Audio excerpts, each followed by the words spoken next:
The following podcast may contain adult language and conversations revolving around situations not suitable for immature audiences. Spoilers and general political incorrectness can often be expected, so listener discretion is advised. They must be destroyed on sight!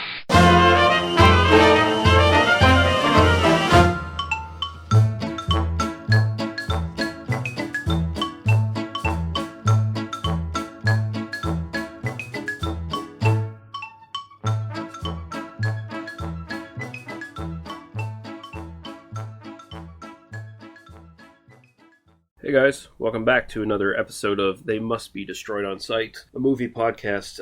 Yes, again, it's another intermission cast. Couldn't get the gang together this week, so here I am doing another flying solo sort of thing. And people seem to like them, so I'll keep doing them. I've gotten a little bit of a positive response for these, so thank you very much to everyone who's commented and said they liked them. I was actually kind of worried that I was just going to sound really boring and awkward, and these one-man kind of things are just, they're harder to do because you want a conversation going. You don't want to be just talking to yourself, essentially. But, yeah, they seem to be going well. I am enjoying doing them. I get to go back into some of my old material from my blog and just talk about some random bullshit, movie-wise, that comes to my head or that I want to talk about. So, good for that. Gets a little bit of stuff off of my brain. So that's cool. I'm going to go right to a user comment here. Later on, I'm going to be yet again reading film reviews from my old written review archive. I picked another couple ones to talk about. This time it sort of kind of follows the theme of the sex comedies that we've been doing. And then later on I'm going to talk about the latest film sensation on YouTube, Kung Fury. Give a little rundown of that and tell you what I thought of it. But like I said, we got a user comment here, or listener comment. I keep saying user comment for some reason. I don't know why. But this was from Roger Shaw. And he says he'd like to see an episode of you guys comparing classic slasher horror films to their mostly awful remakes made in the last 10 to 15 years. And that's an interesting idea. I like that suggestion. Remains to be seen whether I can get Paul to agree to join in on that one. Paul is not only remake phobic, but just modern horror movie phobic to the extreme. For the most part of it, if it was made any time after the 1980s, he's not really all that interested in it. Can't say I would blame him too much either. I generally sort of swing that way as well on a lot of things. But yeah, I might be able to convince him to look into some remakes with me. I'm pretty sure Daniel would be more than happy to. So we'll try to bang something out in the next few months. Probably won't include it with our slasher series, or maybe we will. We'll see how we work it out. It'll take a little bit of planning, but we'll see if we can get it done. So, yeah, keep listening. And thanks for the comment. Just a little quick note on what is coming up next in the actual podcast, the real episodes, quote-unquote. The next episode we record will be the Russ Meyer film, The Immoral Mr. Tease. And we'll also be doing The Party Animal from 1980... I can't remember the date right now. I think 84. Really strange sex comedy. And a really early sex comedy, so we're going to do those together. The next episode after that should be the horror/sci-fi sex comedy episode that we were planning on doing. Going to be Ghoulies Go to College, and probably Not of This Earth. Look forward to that, and then of course the final episode in the sex comedy series will be Revenge of the Nerds, and that will be one episode just dedicated to that one film. And yeah, after that, we'll just probably do a couple random episodes, whatever tickles our fancy. I was talking to Daniel about doing a movie villain episode where we just talk about our favorite movie villains. Hopefully can get Paul in on that one as well. Might bring some really interesting choices. So look forward to that. Now I'm going to go into what I've watched this past week. I haven't watched a lot of stuff. I think the most... Other than Kung Fury, which I'm going to talk about later, the only thing I've really watched and put a review up for was Lone Wolf McQuade. We have it here, Lone Wolf McQuade from 1983. Of course, it's a Chuck Norris film, and I'll just actually read my Letterboxd review, tell you what I thought of it. Lone Wolf McQuade is part modern update of the spaghetti western, part buddy cop film, and filled to the brim with traditional 1980s action movie excess before that was really a thing. Lots of typical Norris elements here. Norris's lone wolf, cop slash marine slash martial artist takes on a sinister terrorists slash mobsters slash drug lords slash gun runners. He's often butting heads with military or police authority because he doesn't play by the book, and quite often he's forced into taking matters into his own hands because the bad guys fuck with his friends slash family slash dog. The family, the friends, and the dog thing all happen in this, so it's sort of a triple whammy for him. The funny thing is he actually seems more upset by his dog being killed. Later, it's his daughter getting hit that sets him off. So I guess it's nice to know where you are on the pecking order of importance with Chuck. Dog greater than daughter. Oh, and there's a random badass sequences showing Norris being a badass because, hey, insular, masculine, insecurity and whatnot. There seems to always be something like that in Chuck Norris films. He always has like some sort of training montage or just some random encounter with like a street thug where he just wipes the floor with him, you know, just to show how badass he is. It's always amusing. It's almost like it must have been written into his contract or something for every movie. Also of note, there's also a sort of a side character in this. David Carradine's the main villain, but there's also this side character who's a gun runner, and he's this evil midget. He's this midget in a wheelchair, and he likes playing video games, and he likes laughing and smiling a lot.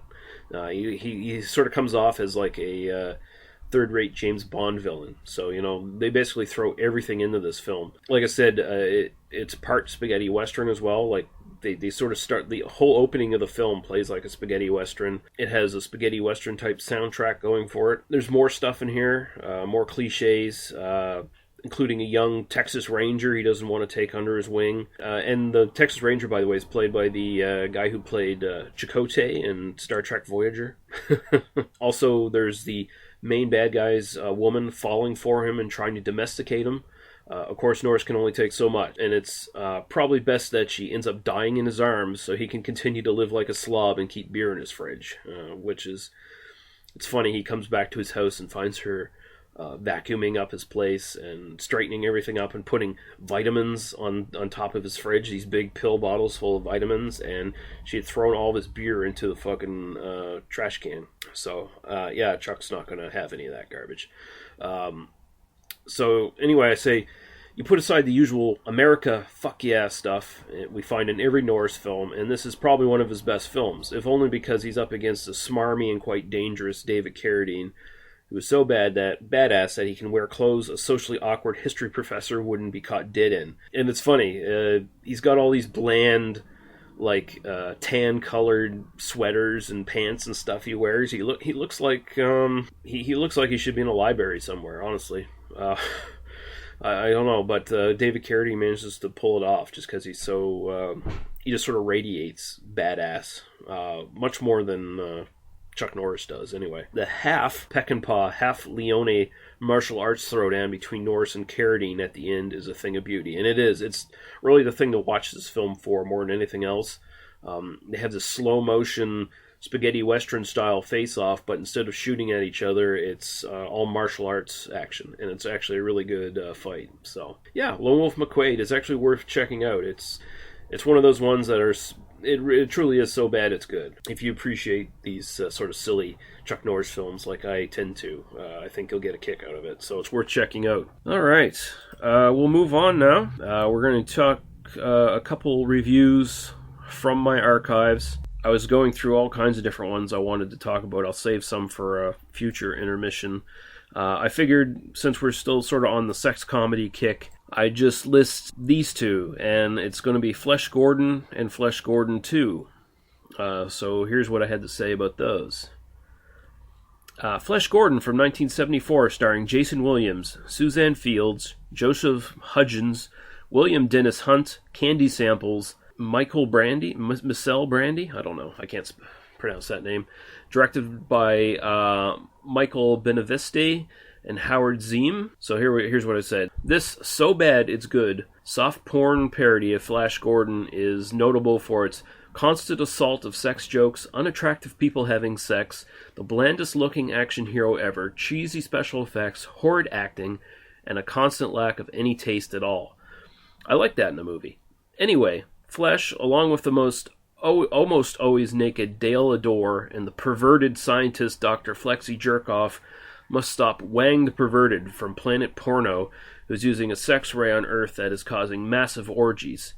And I write in brackets here, I've never figured out why this was really that bad of a thing, but whatever. Throw in stop-motion penis monsters, the monster of death, underground cult of dykes, a rebel faction devoid of heterosexual males, and the rape bots, and you have an enjoyable bit of cinema trash that's deserving of its cult status. The things I like the most, Wang, for one, is one of the most over-the-top villains I've ever seen, looking like a cross between Fu Manchu and a kabuki actor with way too much makeup. Also, I always got a kick out of Flesh's little roid rages he'd have, where he'll just start trying to strangle whoever made him mad. Finally, the ability to get every bit of comedic mileage out of Dr. Flexy's last name is something to commend. And it also features a really cool sort of stop animation sequence as well, which is probably one of the highlights. And it has sort of a parody of some of those old disaster films. It's got this like superimposed scene in it, sort of like Clash of the Titans, where you see all this rubble and stuff supposedly falling on people and killing them.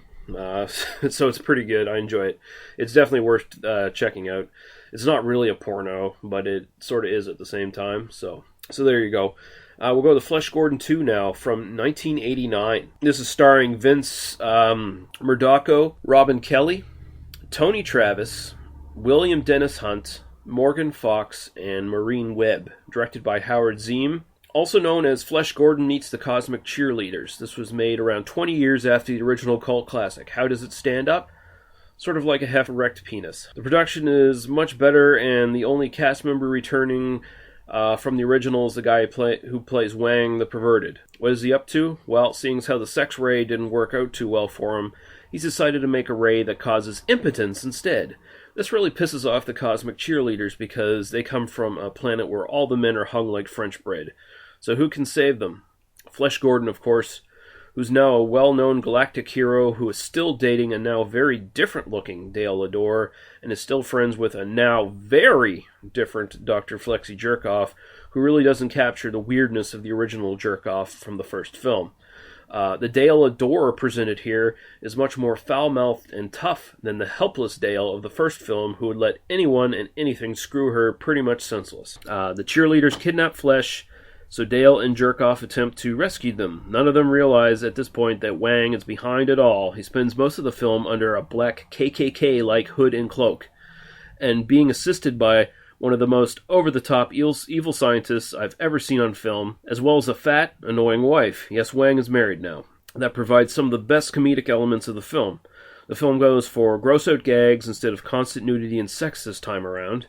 The sexual imagery and innuendo are still present, as well as the overall sense of bad taste. For example, just check out a scene involving the new gay version of the penis monster. Flesh and Jerkoff had to escape being rectally invaded from what would have been the mother of all butt-fuckings, but by entering a very vaginal underground cave, which turns out to be the dried-up vagina of a long-dead giant Amazon woman. What did they find inside? A race of walking, talking turd people. I shit you not. Okay, that was bad, I'm sorry. So we get the already mentioned penis monster and the race of living turd people, a cum bath, half-human, half-dog servant men, warrior lesbians, a giant King Kong ripoff who takes a piss off the Empire State Building and then makes a massive crap, and this is just to name the most notable things. There's plenty more of this stuff. Despite all this, the movie seems to have lost a lot of the charm of the first film for some reason, but it's still worth checking out if you're a fan of politically incorrect trash film. And yeah, it actually plays like almost like a parody of the first film, which itself was a parody, so it's kind of weird that way. But they're actually both enjoyable films, especially if you're drinking. They make for a fun watch. So yeah, recommend you find those ones. They're probably on YouTube, I imagine. I'm sure there's probably even Blu-rays of them out there somewhere. They'll make Blu-rays of anything these days, so probably not too hard to find. Shit, man, can't this damn thing go any faster than this? All right, and we'll go into the final little segment here. talk about Kung Fury. Some people might know about this film. It's only sort of taken YouTube by storm in the last week. It premiered May 28th on YouTube and Steam. It's basically a Swedish martial arts comedy short film, written, directed, and starring a guy named David Sandberg. This was funded by Kickstarter. Originally, their goal was, I think, $200,000, and he made it to $630,000. The original idea was to do just a 30-minute sort of demo film, and then somehow get to raise about $1 million to make a feature-length film. So they didn't quite get there, but they did make the 30-minute film, and that's what's on YouTube now, free to download or watch, whatever. And yeah, it's one of these retro films. One of these films that, really rely heavily on sort of retro 80s imagery. The whole thing's set in Miami. Kung Fury is this super cop who was struck by lightning and bit by a cobra at the same time, so he gained these super kung fu powers. So he's constantly fighting crime.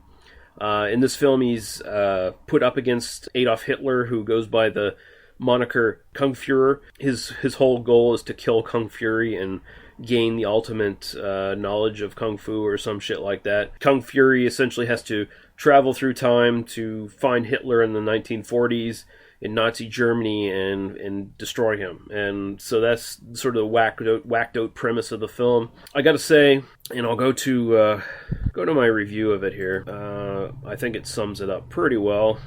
Basically, I said, you distill the 1980s into a live-action anime demo reel, and this is essentially what Kung Fury is. It plays like a pilot pitch to Adult Swim of a show from someone who has watched Samurai Cop and the Miami Connection far too many times, and decided to remake them as Man-Borg. At feature length, there would be the potential for this to wear out its welcome far too quickly, but at 30 minutes, this all feels just right. Decent jokes, great visuals, and a good neo-1980s electronic score keep this moving. Worth your half hour. And I think it is worth your half hour. There's a lot of basically throwing everything on the wall and seeing what sticks, So you've got the 1980s cop. He has this hacker friend who sends him back through time via sort of a video game montage thing. He goes too far back in time at one point and shows up in the Viking Age, which also happens to be full of dinosaurs for some reason. And so he gets some help from some Viking babes. They take him to Thor, the god of thunder, of course. And he sends him to Nazi Germany, and then he goes to fight Hitler. And then, of course, he has to have a little help from his team, including the partner that he's reluctant to take on after his original partner dies, who is Triceracop, who a Triceratops, half human, half Triceratops police officer, of course. So almost there's an element of like Axe Cop in here as well. And you might not be familiar with Man-Borg. I mentioned that. Sort of apes and feels like Man-Borg in style. Man-Borg's a film from the Astron 6 guys from here in Canada. And if you've ever seen that, or if you've seen Father's Day, also from Astron 6, you'll get the idea real quick what I'm talking about. A lot of computer-generated backgrounds, just a lot of weird characters, strange stuff, all happening at once. Goes by really quickly. Too quickly for it to wear out its welcome. So that's really good for this film, especially. If this had been a feature length, I don't think it would have worked as well. But this just has the right amount of jokes and the right pacing. I really like the soundtrack on this one. It's sort of this, what do you call it? Retro wave, I believe, or synth wave, I think is sort of the names for the sort of genre. It's this sort of recreation of 1980s music, but it's really not a recreation of 1980s music. It's sort of a riff on it. It's sort of taking those really low budget, cheap synth soundtracks and stuff you'd find in old horror movies and exploitation films, and then like turning it into, much more better composed pieces. There's a lot of artists that do this sort of stuff now. Mitch Murder and Lost Years are the ones who do stuff on the soundtrack for Kung Fury, as well as Highway Superstar and Betamax. But there's other bands out there that are like this. There's like Laserhawk, Mega Drive, Calm Trues, and Time Cop 1983, just to name a few. And honestly, I think a lot of these are sort of inspired, these movies that you see now are kind of inspired by Drive. If you remember, Drive had a sort of a retro 80s feel to it as well, but a bit more, of course, a lot more serious, a lot more straightforward drama, a lot more serious. But it had Kavinsky on the soundtrack, which is very, very similar to the stuff you hear on this soundtrack. It does a really good job. I think it's worth your half hour. So if you're interested in trying it out, it is quite hyped up, but just like Mad Max Fury Road, it sort of lives up to the hype if you're into that sort of thing. So yeah, check it out, Kung Fury. Just search for it on YouTube. You'll find it real quick. And yeah, that's about it. I'm going to wrap up here for today, guys. Hope you enjoyed another episode of the Intermission series. Like I said, there's probably going to be another one for next week as well. And then hopefully we will get back on track finally for official episodes reviewing films again. And so you want to contact us and all that stuff, just listen to the end here for all of our contact info, where to go, where to find us. Leave questions and comments. We read them all, try to respond to them all. And yeah, thank you very much, guys, for listening. We'll go out with one of these retro wave songs, probably something from Laserhawk, because I kind of like Laserhawk. So, alright, guys, see you later. Bye-bye.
Thank you for listening to They Must Be Destroyed on Sight. For our other episodes, links to Daniel, Paul, and Lee's other stuff, and links to some great podcasts of similar interest, visit us at tmbdos.podbean.com. There you can leave us comments on the site or directly email us. We listen and respond to everything. Thank you. Drive through.